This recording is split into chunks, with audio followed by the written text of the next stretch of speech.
Number 1، محمد اپنا دین نہ چھوڑ دے۔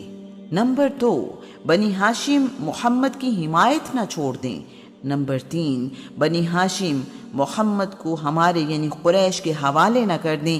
سردار کے خیمے کے ارد گرد اس کے بیٹوں، بھتیجوں اور قریبی رشتہ داروں کے خیمے ہوتے ہیں۔ دور کے رشتہ دار اپنے خیمے باہر کی طرف لگاتے ہیں۔ آج کا عنوان، بنی ہاشم سے کوئی تعلق نہیں رکھے گا۔ ان کے لیے اب شہر میں رہنا ممکن نہیں ہے۔ یہ بنی ہاشم کی رسول اللہ سے محبت اور عہد کی پاسداری کا امتحان ہے۔ ابو لہب اور اس کے بیوی بچے بنی ہاشم کا واحد خاندان ہے جس نے اس مشکل میں رسول اللہ کا ساتھ نہیں دیا۔ وہ قریش کے ساتھ مکہ ہی میں موجود ہے، اس بائیکاٹ میں برابر کا شریک اور اپنے عمل پر فخر کرتا ہے۔ مکہ کے ارد گرد خشک پتھروں کے پہاڑ ہیں، کسی پھلدار درخت کا سوچا بھی نہیں جا سکتا۔ بنی ہاشم سے خرید و فروخت نہ کرنے کی شرط بھی نافذ ہو چکی ہے، اس لیے بنی ہاشم کے پاس شیب میں جانے سے پہلے کوئی انتظام کرنا یا خوراک ذخیرہ کرنا اب ممکن نہیں رہا۔ رسول اللہ کا گھر مکہ کے بڑے اور عمدہ گھروں میں سے ایک ہے۔ ہنستے بستے گھر چھوڑ کر کھلے میدان میں رہنا آسان نہیں ہے۔ اب گھروں کی بجائے خیموں میں رہنا پڑے گا۔ موسم کی شدت خیموں میں بہت زیادہ محسوس ہوتی ہے۔ اب نہ گھر جیسی آسانی ہے، نہ تحفظ کا احساس۔ یہاں تو صرف صبر اور مشکلات کا سامنا کرنا ہے۔ ان حالات میں دن گزارنا آسان نہیں، لیکن کسی نہ کسی طرح کٹ ہی جاتا ہے۔ رات آتی ہے تو کٹنے کا نام ہی نہیں لیتی۔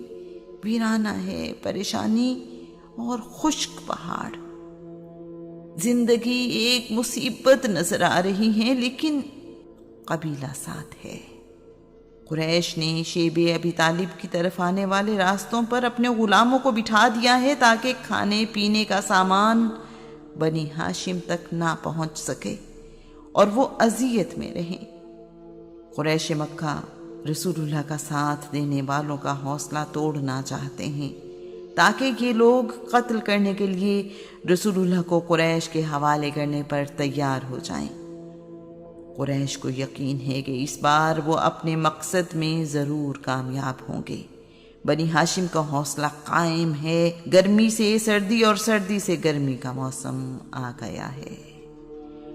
گزرا ہوا سال تمام تکلیفوں کے باوجود رسول اللہ کے قبیلے کی ہمت نہیں توڑ سکا۔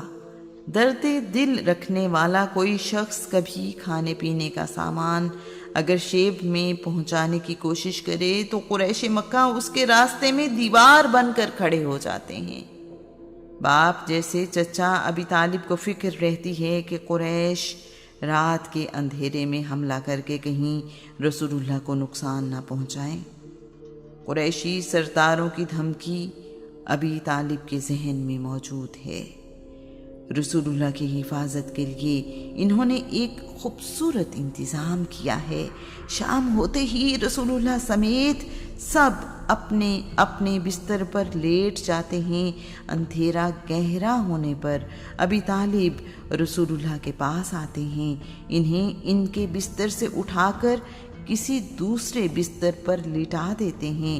رسول اللہ کے پہلے بستر پر کبھی اپنا بیٹا، کبھی بھائی اور کبھی بھتیجا سلا دیتے ہیں۔ ایسا ایک ہی رات میں کئی بار بھی کرتے ہیں۔ یوں ابی طالب کسی کو علم نہیں ہونے دیتے کہ رسول اللہ کس بستر پر سو رہے ہیں۔ ایسا کرنے سے ابی طالب کا مقصد یہ ہے کہ رات کی تاریکی میں اگر کوئی حملہ کرے تو رسول اللہ محفوظ رہیں۔ کیا باپ کو اپنے بیٹے سے بھی زیادہ کوئی عزیز ہوتا ہے؟ کیا بھتیجا بیٹے یا بھائی سے زیادہ اہم ہوتا ہے؟ یہاں تو معاملہ رسول اللہ کا ہے، اور چچا جانتے ہیں کہ محمد بن عبداللہ صرف بھتیجا نہیں ان کی حفاظت کی خاطر تو سب سختیاں کاٹی جا رہی ہیں۔ قریش نے مکمل اہتمام کیا ہے کہ بنی ہاشم تک کسی قسم کا مال تجارت نہ پہنچ سکے۔ انہوں نے دوسرے شہروں سے مکہ آنے والے تاجروں کو بنی ہاشم سے تجارت کرنے سے منع کر رکھا ہے۔ انہوں نے اعلان کر رکھا ہے، بنی ہاشم سے تجارت کرنے والا اپنا مال مکہ کی منڈیوں میں نہیں بیچ سکتا۔ اگر کوئی ہم سے تجارت کرنا چاہتا ہے تو بنی ہاشم کو اپنا مال بیچے، نہ ان سے کوئی مال خریدے، اسی میں بھلائی ہے۔ ولید بن مغیرہ نہایت امیر سردار ہے۔ اس نے قریش سے کہا ہے، بنی ہاشم میں سے جسے بھی کھانے پینے کی چیزیں خریدتے دیکھو، قیمت بڑھا کر فوراً خرید لو، اسے خریدنے کا موقع نہ دو۔ اگر تم میں سے کسی کے پاس مال خریدنے کے لیے رقم نہ ہو تو بھی خرید لے، اس خرید کے لیے نقد رقم میں ادا کر دوں گا۔ قریش ایسا ہی کرتے ہیں، باہر سے آنے والے تاجروں سے سارا مال خرید لیتے ہیں اور بنی ہاشم کو موقع ہی نہیں دیتے کہ وہ کچھ خرید سکیں۔ ان دنوں تجارت کا سامان لے کر مکہ آنے والوں کو بہت زیادہ منافع مل رہا ہے۔ بعض اوقات انہیں اپنے مال کی کئی گنا زیادہ قیمت مل جاتی ہے۔ شیب ابی طالب میں موجود بچوں کے کھانے کے لیے کچھ بھی نہیں ہوتا، وہ بھوک سے بھی لگتے ہیں، جن کی آواز سن کر قریش کے کچھ لوگ خوش ہوتے ہیں اور کچھ تکلیف محسوس کرتے ہیں۔ حج کے دنوں میں رسول اللہ شیب سے نکل کر لوگوں سے ملے اور ان تک اللہ کا پیغام پہنچایا ہے۔ حج کے دن گزرنے کے بعد بنی ہاشم کے تمام لوگ اور دوسرے آزاد مسلمان شیب میں محصور ہیں۔ مسلمانوں کی بڑی تعداد بائیکاٹ سے پہلے ہی حبشہ ہجرت کر چکی ہے۔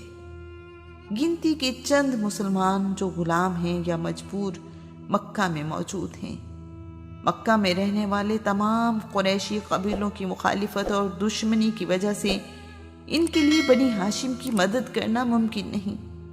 مکہ میں رہنے والے ایسے لوگ جنہیں بنی ہاشم کی تکلیف کا احساس ہے، چوری چھپے کھانے پینے کا کچھ سامان شیب میں پہنچانے میں کامیاب ہو بھی جائیں تو اس کی مقدار اتنی کم کہ چند دن کے لیے بھی ناکافی ہوتی ہے۔